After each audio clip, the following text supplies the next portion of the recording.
जब जंगल में आग लगती है तो न वो बरगद बचते हैं जो हवा को आंधी में तब्दील करते हैं, और न वो बांस बचते हैं जो आपसी रगड़ से चिंगारी पैदा करते हैं। तो मत समझना डराने से डर जाएंगे, अब के सारी हदों से गुजर जाएंगे। मौत के नाम का खौफ देता है क्यों, मौत जिस रोज आएगी मर जाएंगे। मैं डरा नहीं, मैं झुका नहीं, कहीं छुप छुपा के खड़ा नहीं। विजयवाड़ा वालों, हर सितम का जवाब आएगा, देखना इंकलाब आएगा। हम सब वो कोशिश कर रहे हैं, तो मेरी हिम्मत को सराहो, मेरे हमराह चलो।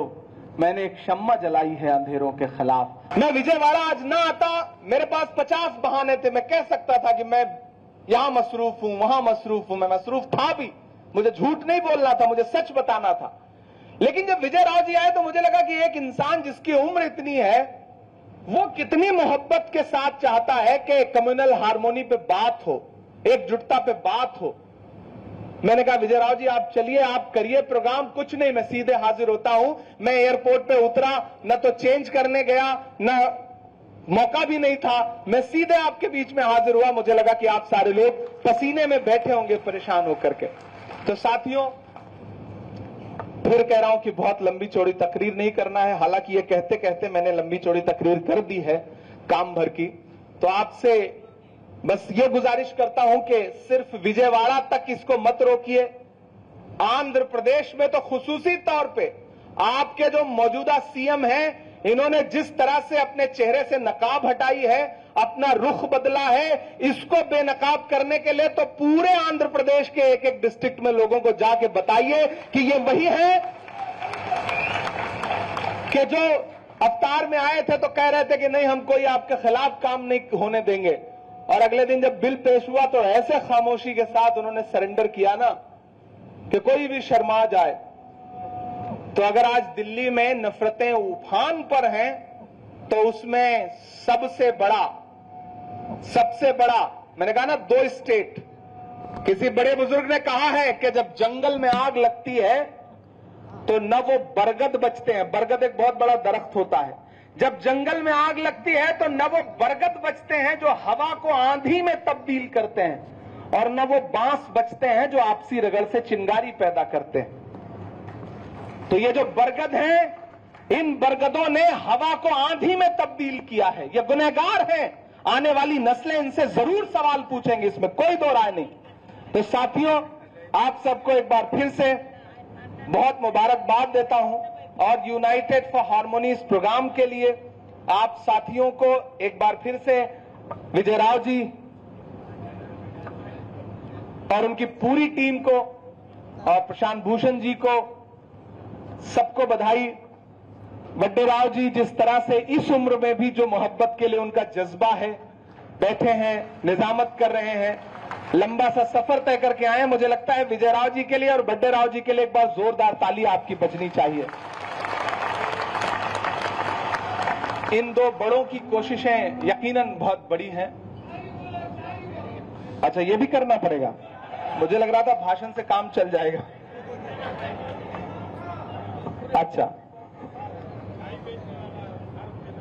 वो भी सुनाना पड़ेगा।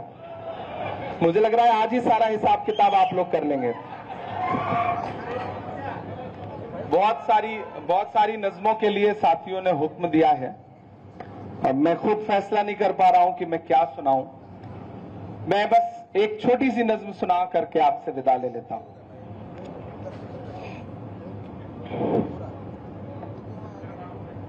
अच्छा, चंद्रबाबू पे, मैं आजकल नीतीश बाबू पे ज्यादा सुना रहा हूं। मत समझना डराने से डर जाएंगे। आप थक तो नहीं गए हैं? थके नहीं है ना? तो मत समझना डराने से डर जाएंगे, अब के सारी हदों से गुजर जाएंगे। मैंने पार्लियामेंट में कहा था कि जिले इलाही जमहूरियत जो है वो ठसक और अकड़ से नहीं चलती है। इसी ठसक के साथ देश की पार्लियामेंट में सीए का कानून भी लाया गया था ना, याद है आपको? और होम मिनिस्टर साहब ने क्रोनोलॉजी समझाई थी।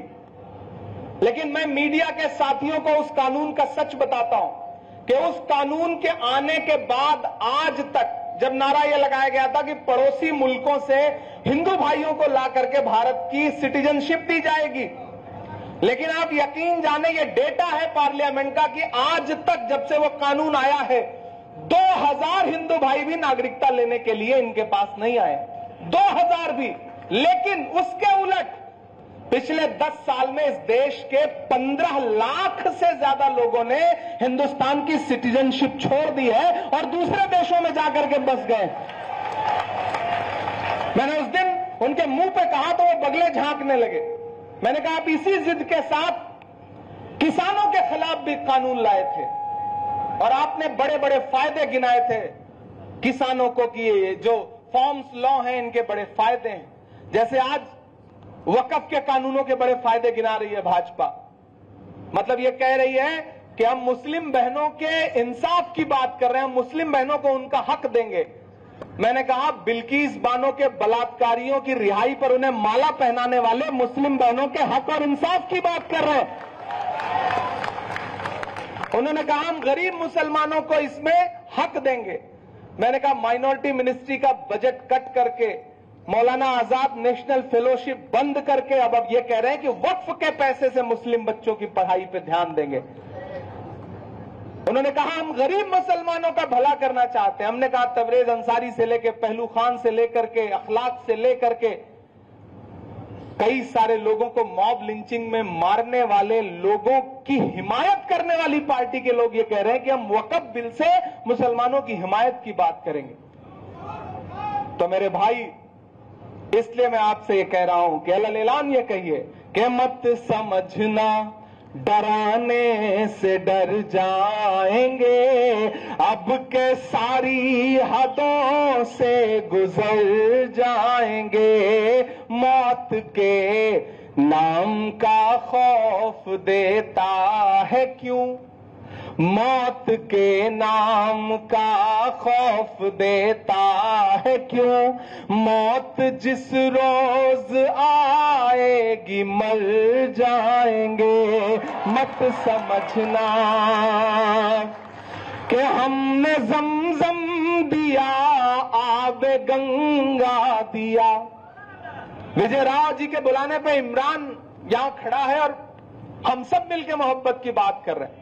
शफी भाई के बुलाने पे प्रशांत भूषण जी अगर बैठे हैं और वो मोहब्बत की बात कर रहे हैं मोहित हसन साहब के साथ, तो यही तो वो हिंदुस्तान है जिससे डरती है भाजपा, जिन तस्वीरों को देखना नहीं चाहते हैं नफरत वाले लोग।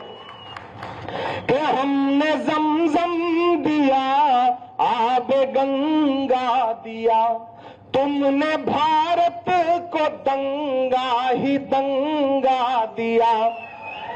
और अगली जो लाइन है ना उस पर तैयार रहिएगा, आपका एक एक हाथ उठना चाहिए कि हमने ज़मज़म दिया आबे गंगा दिया, तुमने भारत को दंगा ही दंगा दिया, तुमने एक रंग के ख्वाब देखे मगर, तुमने एक रंग के ख्वाब देखे मगर, हमने हिंदुस्तान को तिरंगा दिया।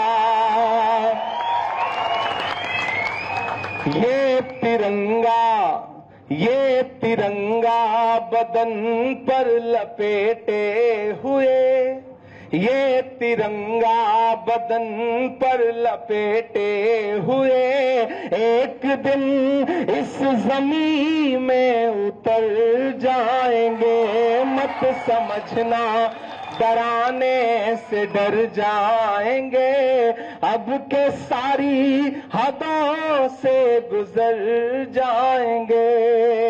और जाते जाते बस आपको आखिर में 2 मिनट की एक और छोटी सी नज्म सुना के विदा लूंगा, फिर कभी किसी मुशायरे में आऊंगा तो आपको शायरी सुनाऊंगा। आज मैं इस काम के लिए आया नहीं था, आज दूसरे काम के लिए आया हुआ हूं जी।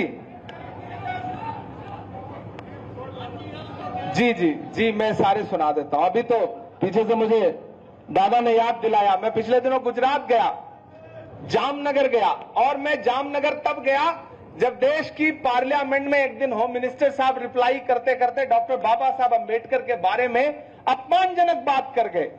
उन्होंने कहा कि अंबेडकर, आप लोग अंबेडकर अंबेडकर अंबेडकर अंबेडकर करते हो, अगर इतना भगवान का नाम लेते तो स्वर्ग मिल जाता। मैं सामने बैठा हुआ था, मैं पहला आदमी हूं जिसने सबसे पहले इस बात को पकड़ा, और मैंने बाहर निकल करके मीडिया से कहा कि आज होम मिनिस्टर साहब ने डॉक्टर बाबा साहब अंबेडकर का अपमान किया है और इसका खामियाजा उन्हें भुगतना पड़ेगा, उन्हें देश से माफी मांगनी पड़ेगी। और अगले दिन ऐसा हुआ कि माफी मांगनी पड़ी, प्राइम मिनिस्टर साहब को कई कई बार ट्वीट करने पड़े। यह है डॉक्टर बाबा साहब अंबेडकर की ताकत। आप सोचिए, डॉक्टर बाबा साहब अंबेडकर की ताकत यह है, तो उनके दिए गए संविधान की ताकत क्या है, जिसे कुचलना चाहती है भाजपा, जिसे बर्बाद करना चाहती है भाजपा। और उसके 5-6 दिन बाद मैं गुजरात गया, तो वही है ना कि डराने की कोशिश होती है। मैं गया एक शादी प्रोग्राम में, तो मैं वहां से लौट के आया, मैंने वहां कोई नज्म पढ़ी भी नहीं। जब मैं लौट के आया तो एक नज्म जो है, खून के प्यासों बात सुनो, गर हक की लड़ाई जुल्म सही, हम जुल्म से इश्क निभा देंगे। ये एक नज्म मेरे सोशल मीडिया के साथियों ने, जो वीडियो बड़ा खूबसूरत सा था, मुझ पे फूल बरस रहे थे, उन्होंने लगा के डाल दिया। तो मुझे मीडिया के जरिए पता चला कि 5 दिन बाद आपके खिलाफ जामनगर में FIR हो गई। मैंने कहा अच्छा, अंबेडकर जी का बदला वहां से लिया जा रहा है। फिर मुझे कुछ लोगों ने कहा कि आप इंस्पेक्टर से बात कर लीजिए, SP से बात कर लीजिए, ये मुकदमा खत्म हो जाएगा। नहीं, मैंने कहा नहीं, बात नहीं करूंगा, इस मुकदमे को लड़ेंगे हम। और मैं हाई कोर्ट गया, प्रशांत जी यहां बैठे हैं, हाई कोर्ट गया, 56 मिनट बहस हुई, सब कुछ 56 में ही चल रहा है, 56 में ही 56 मिनट बहस हुई। जज साहब ने कहा कि नहीं, इन्होंने तो थ्रोन के खिलाफ, यानी कि सिंहासन के खिलाफ कुछ बोला है, इसलिए इनके ऊपर मुकदमा तो बनता है। और ये कहकर के मेरी पिटीशन खारिज कर दी। जब मेरी पिटीशन हाई कोर्ट से खारिज हुई तो मैंने कहा चलो सुप्रीम कोर्ट चलते हैं, लड़ेंगे इस बात को। और मुझे लगता है पहली बार ऐसा हुआ होगा कि एक नज्म को लेकर के फिर मैं सुप्रीम कोर्ट आया। और जब सुप्रीम कोर्ट में जस्टिस अभय ओक साहब और जस्टिस उज्जवल भुयान साहब के बेंच में वो मुकदमा गया, तो पहले दिन, पहले मिनट में उन्होंने उसका ट्रांसलेशन पढ़ा और फिर हंसे, और हंस के कहा कि क्या सरकारों के पास और पुलिस के पास माइंड नहीं है, उसको अप्लाई नहीं करते क्या ये लोग। और 2 हियरिंग के बाद उन्होंने जो हिस्टोरिकल जजमेंट दिया है, वो FIR भी क्वैश किया, और 54 पेज का 56 से उन्होंने 2 कम किया, 54 पेज का एक ऐसा बेंचमार्क जजमेंट उन्होंने फ्रीडम ऑफ स्पीच पर दिया है। तो मैं लड़के आ रहा हूं, मैं डरा नहीं, मैं झुका नहीं, कहीं छुप छुपा के खड़ा नहीं, कि जख्म पर जख्म खा के निकले हैं, हाँ मगर मुस्कुरा के निकले हैं। जख्म पर जख्म खा के निकले हैं, हाँ मगर मुस्कुरा के निकले हैं। सर झुकाने का हुक्म जब आया, सर झुकाने का हुक्म जब आया, और भी सर उठा के निकले हैं। नारे हक लगा के निकले हैं, नारे हक लगा के निकले हैं। और विजयवाड़ा वालों, हर सितम का जवाब आएगा, देखना इंकलाब आएगा। जिन्हें ये लगता है कि 10 साल, 15 साल, 20 साल की हुकूमत में वो सब बदल देंगे, अपनी मर्जी का हिस्ट्री, अपनी मर्जी का इतिहास जो है वो देश के सामने रख देंगे, चंद सड़कों के, शहरों के नाम बदलने से वो सारा निजाम बदल देंगे। दरअसल उन्हें पता ही नहीं है कि आप 10, 20, 25 साल के तारीख और हिस्ट्री की जो बात कर रहे हैं, ये हिस्ट्री बड़ी जालिम होती है, तारीख बहुत जालिम है। 50 साल और 100 साल, 200 साल हुकूमत करने वाले लोग एक पन्ने में पलट जाते हैं और अगली हुकूमत आ जाती है। यह हिस्ट्री बहुत जालिम है, उन्हें यह बात समझनी पड़ेगी। और इसलिए मैं अलल ऐलान ये कहता हूं, मेरा यकीन है ये कि हर सितम का जवाब आएगा, देखना इंकलाब आएगा। अच्छे दिन का किए थे जो वादा, उनका दिन भी खराब आएगा, उनका दिन भी खराब आएगा। झूठ के हाकिमों के चेहरे पर आईना हम दिखा के निकले हैं, नारे हक लगा के निकले हैं, और भी सर उठा के निकले हैं। और जाते जाते बस आपसे आखिर में इतना कह रहा हूं साथियों कि एक बार जंगल में आग लगी थी। जंगल के सारे जानवर परिंदे अपना घर छोड़ के भाग रहे थे, आशियाना छोड़ के भाग रहे थे। एक नन्ही सी गौरैया, एक बहुत छोटा सा परिंदा होता है ना, देखा है आपने, बहुत छोटा सा, गौरैया बोलते हैं उसको हमारी तरफ, आपकी तरफ कुछ और बोलते होंगे।